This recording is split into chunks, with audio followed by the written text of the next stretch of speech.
Vivemos num mundo acelerado, pressão no trabalho ou na faculdade, relacionamentos que exigem demais e as redes sociais pulsando 24/7. Mas e se o cansaço, o vazio e o desânimo não forem só uma fase? Segundo a Organização Mundial da Saúde, a depressão é uma doença mental grave que afeta o apetite, o sono, o funcionamento físico e o humor da pessoa. Chamamos a profissional da área da saúde mental, Thaís Melintani, para falar um pouquinho mais sobre o assunto. A gente sabe que muitas pessoas confundem a depressão com a tristeza comum, então eu gostaria de te perguntar como a gente pode fazer essa diferenciação e como identificar a depressão. Olha, é natural sentir tristeza em situações difíceis. A depressão, ela vai muito além disso, tá? Enquanto que a tristeza comum, ela costuma ter uma causa específica e é passageira, a depressão, ela é um quadro clínico persistente. Ela dura semanas, ela se arrasta por meses, ela gera um impacto, assim, relativamente significativo na vida do indivíduo. Nós temos alguns sinais de alerta que pode nos ajudar. Então, por exemplo, perda de interesse por atividades antes prazerosas. Então, o indivíduo que gostava de praticar tênis, que gostava de andar de skate, que gostava de fazer caminhada, passa a não ver mais prazer nessas atividades. Nós temos também uma alteração muito importante no nosso organismo, isso é bem fisiológico mesmo, que é a alteração do sono e do apetite. Então, do nada, o apetite desaparece. Você não vê mais prazer em comer algo, tá? Ou você perde o sono, fica com uma hipervigilância, ou pode ser ao contrário também, tá? Você pode comer muito mais do que aquilo que teu organismo está demandando, né, a necessidade, e você pode querer dormir muito mais. Então, existe uma descompensação química, literalmente, né, no nosso organismo. Uma outra coisa é a sensação de cansaço, ela geralmente é persistente, e a queixa da dificuldade de concentração. Então, você que tem uma queda no rendimento, seja na tua vida laboral, seja no teu dia a dia, seja para você se lembrar do nome de alguém enquanto conversa com a pessoa, você começa a ter pequenos bugs no sistema, que a gente costuma falar, você começa a esquecer e dificuldade de manter a tua concentração de uma maneira qualitativa, né, de uma forma qualitativa. Tem também aquele sentimento que o indivíduo costuma relatar de inutilidade, culpa excessiva, ou eu não sirvo para nada, nada do que eu quis fazer deu certo, eu poderia ter feito diferente, só que ele fica ruminando por muito tempo em cima disso, ele não sai daquilo. E nós temos também os pensamentos de morte, que eles podem não vir, não chegar tão assim precisos como eu quero, né, efetivamente desviver, mas eles podem estar por trás das frases: eu queria sumir, eu quero entrar numa cabaninha e fechar o zíper e não sair mais dali. Então você subentende que o indivíduo está querendo sair do problema. Segundo o OMS, a depressão tem diversos fatores de risco, incluindo histórico familiar, traumas, doenças crônicas físicas e principalmente dependências. Se existe alguns fatores que podem aumentar as chances de ter depressão? Olha, a gente tem o fator hereditário, ele é bem presente, tá? Ele é predominante, mas a gente tem que ter em mente que a depressão, ela é uma condição multifatorial. Então, ela surge pela combinação de fatores. Você pode ter ali o fator genético, tá? Biológico, mas você pode não engatilhar esse fator, porque você leva uma vida razoavelmente, né, boa, você se alimenta bem, pratica exercícios físicos, mantém a tua cabeça saudável. Então, por mais que você venha de um ambiente onde o seu pai tinha depressão, seu avô tinha depressão, você pode mudar esse cenário. Nós chamamos de fator ambiental, né? Nós temos também os fatores sociais, né? Os fatores mais preocupantes, eles são históricos familiares de doença, eventos estressantes ou traumáticos, então, enfrentamento de um acidente acidente, alguma coisa repentina que mude drasticamente a rotina, né, do indivíduo, doenças crônicas que você precisa enfrentar, que você sabe que é para o resto da vida, ela está ali, então, uma fibromialgia, nós temos exemplos, né, de pessoas que realmente deprimem. O uso e abuso, né, de substâncias, então álcool e drogas, porque você perde praticamente o trabalho, né, do córtex pré-frontal, que é o equilíbrio, ponderação, autocontrole, então, flexibilidade, você perde, você enfraquece o teu córtex pré-frontal e você passa a não tomar mais decisões coerentes com o álcool e com a droga, mas costuma ser uma grande fuga, né, dos pacientes em depressão. O isolamento social é outro fator também, né, que a gente costuma elencar, e, assim, padrões de pensamentos críticos, ruminativos, sabe, aqueles pensamentos intrusivos que parece que a pessoa anda com aquela nuvenzinha negra em cima, né, não parece aquele personagem, não sei se é o Charlie, personagem Snoopy que anda com aquela nuvenzinha.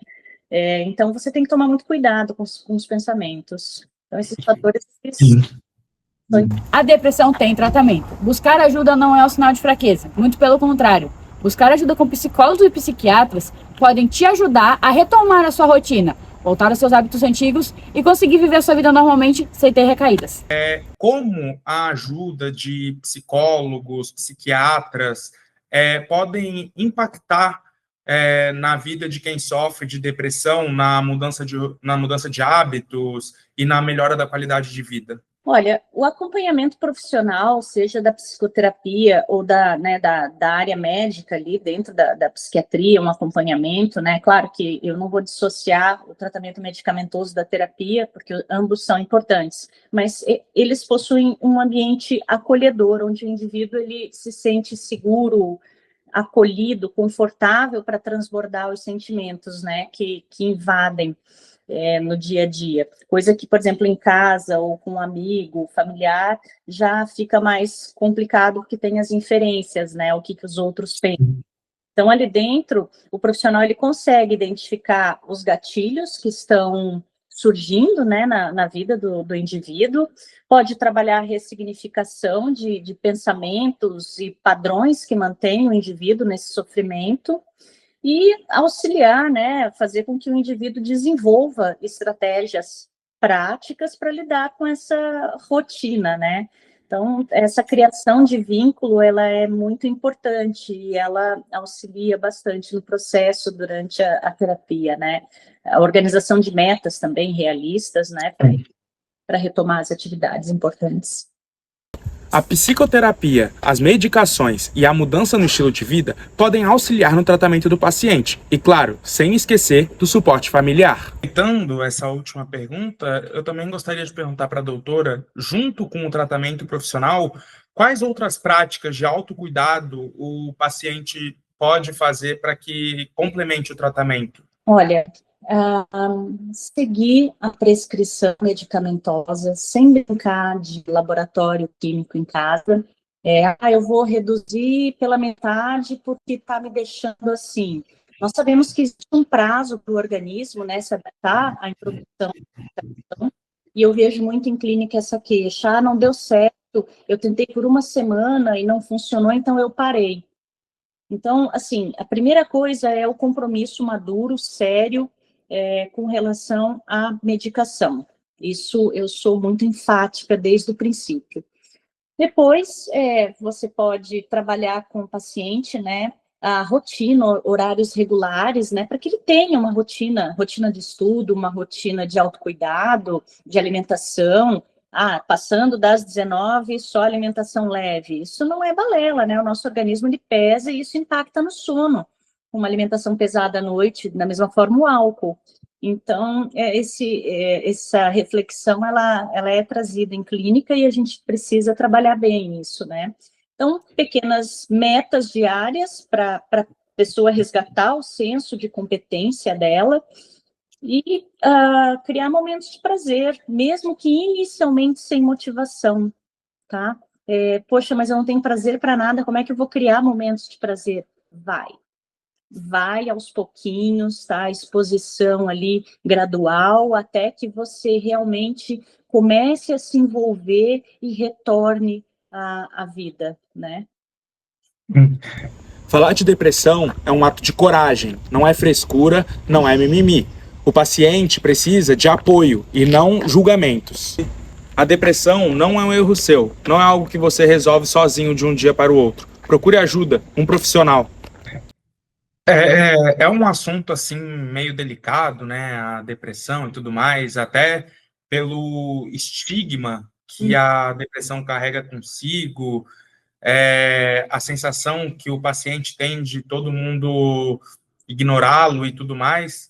Então, eu gostaria de perguntar também como o paciente deve lidar com a falta de suporte familiar e esse estigma que a depressão traz com ela.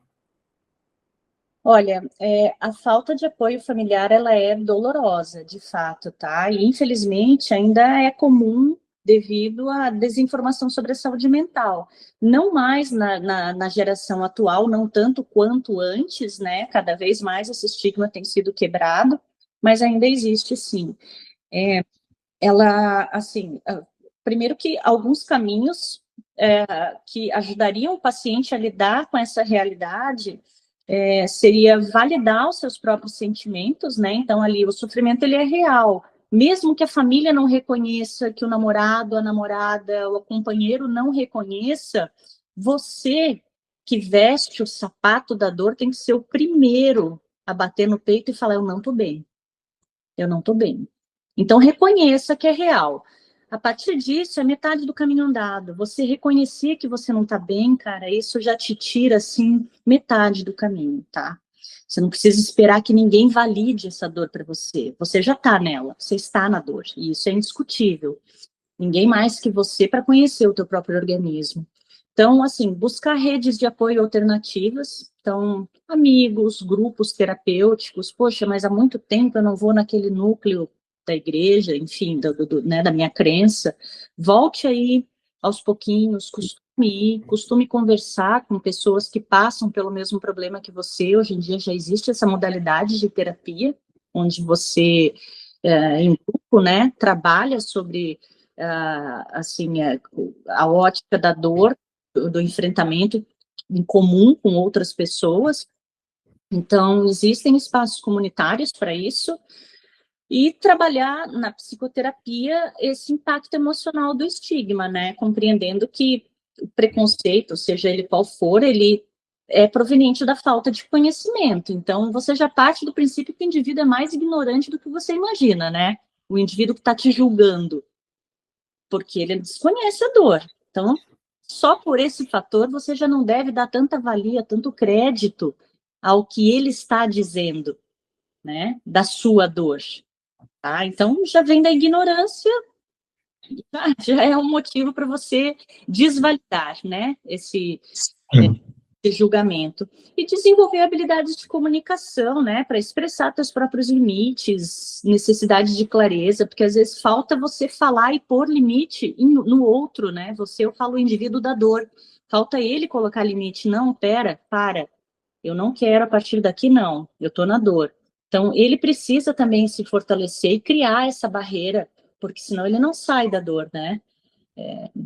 E lembrar que o tratamento, ele é um ato de cuidado, né? Independente aí da aprovação externa, ele só não é algo que aparece ali na radiografia, numa ressonância magnética, mas está ali, tá? Você não consegue, hoje em dia você já consegue, né? Na psicometria, poder numerar, quantificar a dor, mas ela não aparece em exames de imagem. Então, você precisa se cuidar, precisa ter essa noção, esse discernimento. Agora, finalizando com a doutora Thais, eu gostaria que a doutora deixasse um recado para quem sofre de depressão, uma palavrinha de uma profissional talvez ajude, e é isso. Olha, uma palavra, acredite que você vai conseguir, é um momento, é uma fase, Eu costumo falar que é como um parque de diversões. Uma hora você está no carrinho, descendo a montanha-russa, aproveitando, mas outra hora o carrinho vai subir.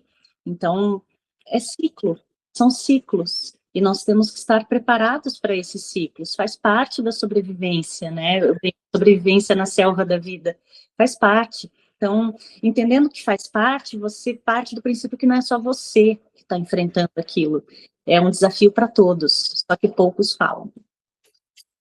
Obrigado, doutora Thais, pela disponibilidade, por esclarecer as coisas, e muito obrigado. Nada, que isso.